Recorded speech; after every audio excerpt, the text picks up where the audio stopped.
Alors, je vais parler de la version faible du théorème de Dirichlet. Alors, c'est quelque chose de bien connu. On va prendre n un entier naturel. On va le supposer supérieur à 2. Je vais appeler P indice 1, n, l'ensemble des nombres premiers congrus à 1 modulo n. Voilà. Et on veut montrer que le cardinal de P1n est infini. Voilà. Alors, on connaît une histoire, c'est pour n égale 2, on le sait. Parce que n égale 2, c'est juste les nombres premiers qui sont impairs.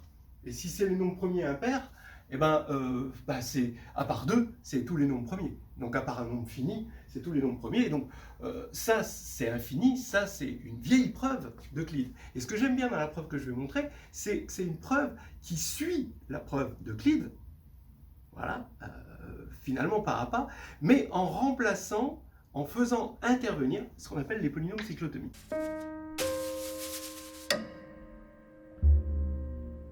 Alors, qu'est-ce que c'est que les polynômes cyclotomiques?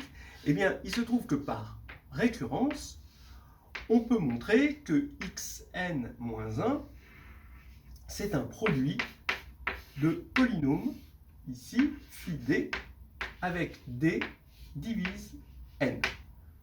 Donc, ça, ce sera quelque chose. Alors, je vais montrer, je vais donner ici quelques prérequis, en quelque sorte. Hein. Donc, ça, avec phi d, les polynômes cyclotomiques, ils sont dans z de x, et ça, cette formule d'ailleurs, cette formule se suffit à elle-même, juste, c'est une récurrence qui nous permet de définir complètement par récurrence des polynômes de z de x en partant de n égale 1, d'accord, et comme ceci par récurrence, et qui sont, qui plus est, phi d est toujours unitaire. Voilà. Donc ça, c'est des prérequis, mais par récurrence, il n'y a aucun problème.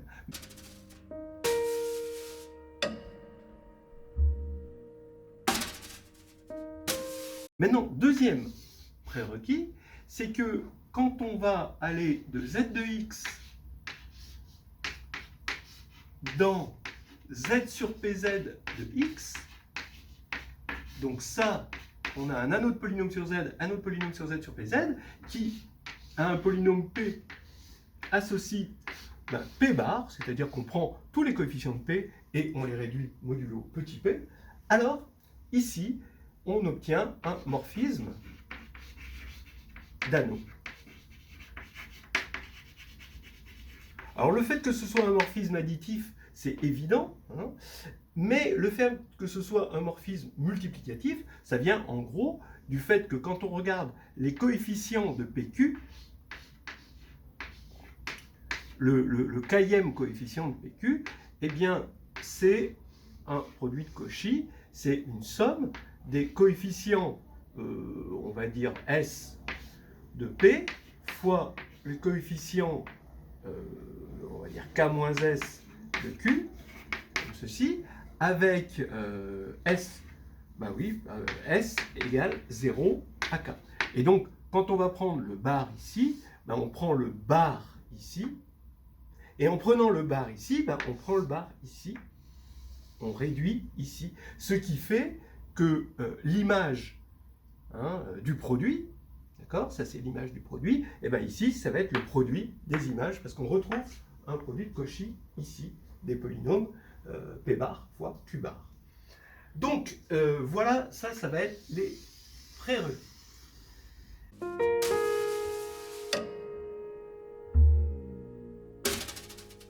Et maintenant, comment je vais faire ma preuve? Évidemment, pour montrer que c'est infini, si on pense à la jolie preuve d'Euclide, on va le faire pareil, c'est-à-dire on va supposer Pn fini par l'absurde.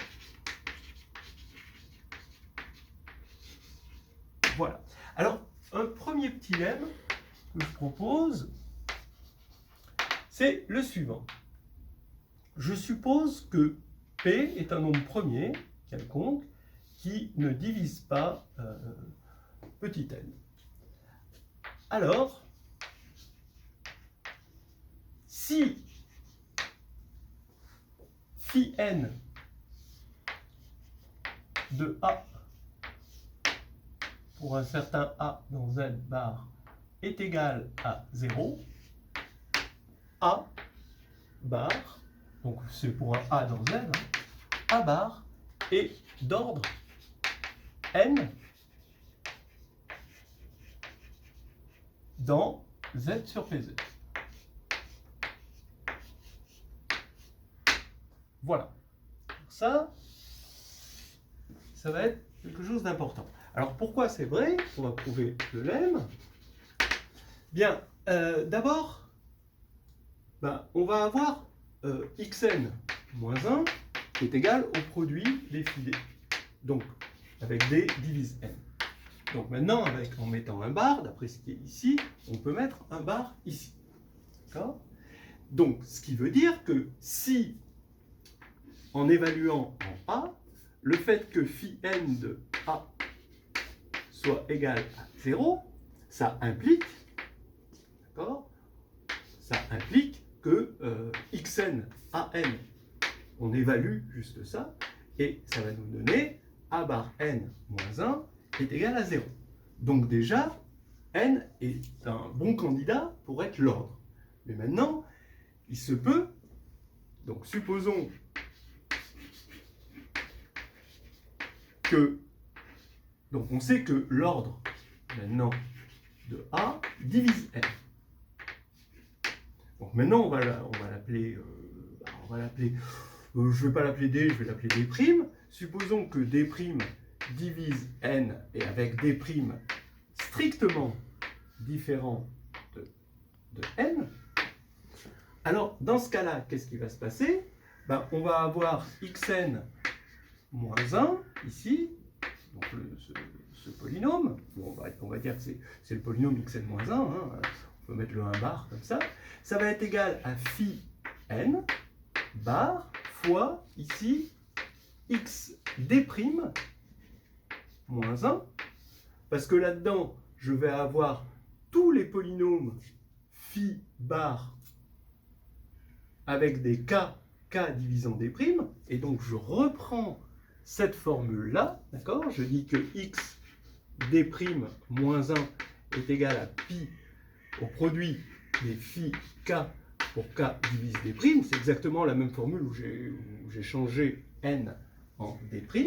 Et tous les diviseurs de d', évidemment, sont là-dedans parce qu'ils divisent n par transitivité. Donc ici, je vais avoir un q. Et là, c'est annulé par A annule. Et là, comme D' racine, A' annule aussi. Voilà. Donc ça veut dire que on a une racine multiple. Comme on a une racine multiple, on sait que la dérivée va s'annuler en A. Mais la dérivée, c'est n en A, c'est n a n moins 1, donc qui est égal à 0, parce que la dérivée s'annule. Donc ça implique que A bar égale 0 ou n égale 0. Mais A bar ne peut pas être égal à 0, hein, parce que à cause de ceci. D'accord? Donc ça, c'est pas possible.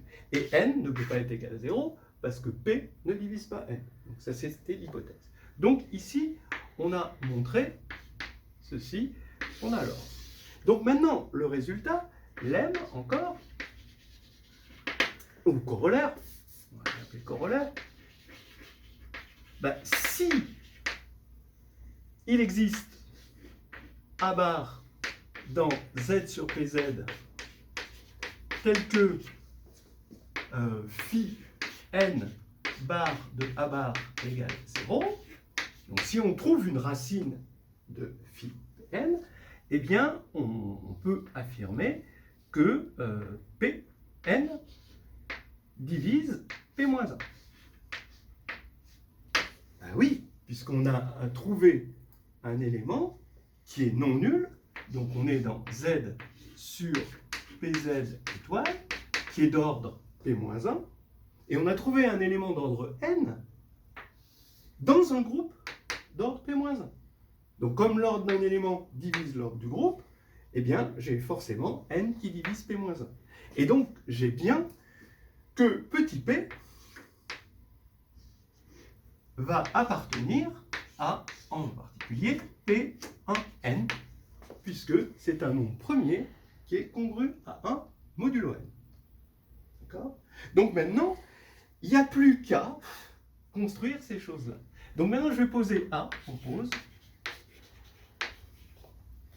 A est égal à n fois le produit des P, où P parcourt P1n. Puisqu'il est fini, j'ai le droit, parce que je suis dans une démonstration par absurde. Ceci est un rêve. Voilà. Donc, là, on va poser ça. Eh bien, qu'est-ce qui va se passer? C'est pratiquement fait pour. D'abord, je vais regarder phi n de A. Et je vais montrer que phi n de A est supérieur à 2. Alors pourquoi il est supérieur à 2? Bah, bon, alors ça, bon, premier cas, si n égale 2, on sait que ici, ça va être phi 2, hein, c'est x2 moins 1 sur x moins 1, donc ça fait x plus 1. Phi 2 de A est égal à A plus 1. Comme n égale 2, ici j'ai 2, là j'ai au moins 1. Alors vous savez, la convention dit que si ici c'est l'ensemble vide, alors ça fait 1. Donc ici ça va être supérieur à est supérieur à 2. D'accord? Donc ça c'est supérieur à 3. Donc c'est entre autres supérieur à 2. Maintenant, si n est supérieur à strictement supérieur à 2, c'est-à-dire supérieur ou égal à 3, alors maintenant, qu'est-ce que je vais faire? Je vais prendre phi n de A, et là, je vais sortir une autre formule. Je vais l'écrire ici. Phi n de A, c'est le produit des A moins oméga, où oméga parcourt les racines primitives énième de l'unité. D'accord? Donc ça, c'est notre définition. Donc phi n de A, quand on va regarder phi n de A, c'est égal au produit des A comme ça moins oméga. Et par la deuxième inégalité triangulaire, ça va être le produit des A comme ceci moins oméga supérieur à ceci. Voilà. Et ça, c'est égal à 1. Je le fais sur place, puisque ça, c'est des racines énièmes de l'unité. Et A, il est évidemment supérieur à 3. Donc ça va être supérieur à 2. D'accord? Parce que A est supérieur à 3, puisque n est supérieur à 3 ici, et ça, c'est supérieur à 1, forcément. Donc, voilà, on a montré ce petit truc-là. Alors, à quoi ça sert, ça? C'est justement que phi n de A ne peut pas être une unité de Z. C'est forcément quelque chose, ça ne peut pas être 1 ou moins 1. D'accord? Donc, il y a un nombre premier, donc il existe le petit p, premier, tel que P divise phi n de A. Ce qui n'aurait pas été possible si je n'avais pas démontré ça. Donc maintenant, je vais regarder phi n de A ici dans Z sur PZ. Ce nombre premier-là. Évidemment, ça fait 0. Donc ça veut dire que phi n bar de A bar est égal à 0. Donc ça veut dire que P, on l'a dit tout à l'heure, il appartient à P de 1n. Okay. Voilà. Maintenant, ça y est, on va aboutir à une contradiction. Parce que, pourquoi? Parce que regardez, phi n de A, regardez combien c'est égal. Ça va être, bon, c'est un polynôme unitaire, donc ça va être an plus alpha n-1, an-1, plus etc., plus alpha 1a, plus alpha 0. D'accord? Mais combien vaut alpha 0? Alpha 0, vous pouvez montrer qu'il est de module 1. Pourquoi? Parce que car il appartient à Z. On a dit que c'était des polynômes à coefficient dans Z. Et alpha 0, en module, c'est le produit en module, hein, c'est le produit des oméga, qui sont des racines primitives de l'unité. Donc ça, c'est le module 1. Donc forcément, c'est 1. Donc maintenant, regardez, on a P qui va diviser, j'affirme que P divise, alors comme P divise ça, et de plus, maintenant que P il appartient à P1N, ben, regardez, si P divise N, ben, P divise A, puisque A c'est N fois le produit des P dans Pn1. D'accord ? Et si P ne divise pas N, alors, on a vu ça. Alors j'ai oublié de dire, on suppose si P ne divise pas N, parce qu'il fallait rentrer dans l'hypothèse ici. D'accord ? Voilà. Donc, maintenant, ça y est, dans les deux cas, P divise A, donc il va diviser tout ça, puisqu'il divise A. Donc, comme il divise ça et il divise ça, il divise alpha 0, qui est un entier, c'est plus ou moins 1. Donc là, c'est absurde, P divise 1, ce qui est absurde. Voilà.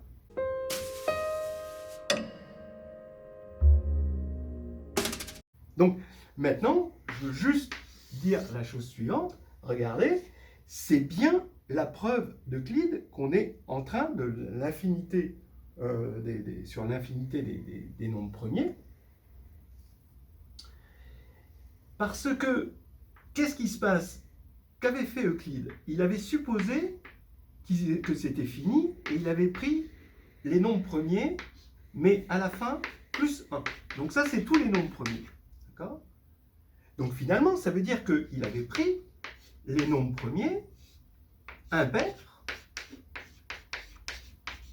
donc P de 1, 2, qu'il a multiplié par le nombre premier pair, 2. D'accord? Et plus 1. Mais regardez, A, il est égal, ça c'est ce qu'on a appelé A.